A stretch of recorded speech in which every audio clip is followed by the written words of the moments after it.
A habit missed once is a mistake. A habit missed twice is the start of a new habit. Never miss 2 days in a row. That is one of my favorite quotes by James Clear.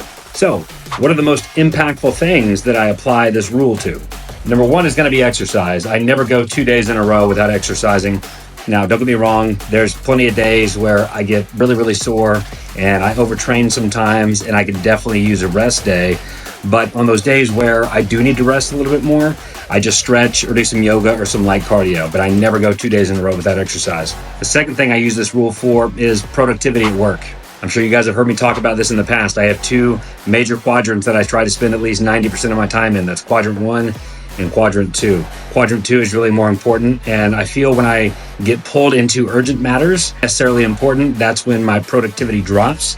And I can never go 2 days in a row where I don't stay disciplined and focused on the most important tasks at hand, and I eliminate any and all distractions at work. Number 3 is getting my time back.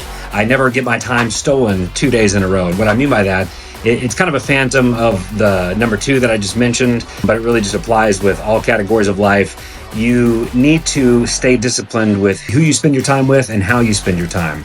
As we know, time is your most valuable asset and resource, and if you're not disciplined with consistently managing your time to make sure it's put in the correct places every day, then it'll quickly get away from you. So never let that happen more than 2 days in a row. And then lastly is sleep is important, not just the quantity of sleep, the hours that you get, but the quality. So you're always going to have a bad night's sleep here and there. That's common, that's inevitable, but you can't have 2 bad night sleeps in a row. And again, if you get a bad night's sleep, it's okay. Life happens. Just make sure you control it, go to bed early, ramp down your sleep period to make sure you get good quality sleep the next night to make up for it.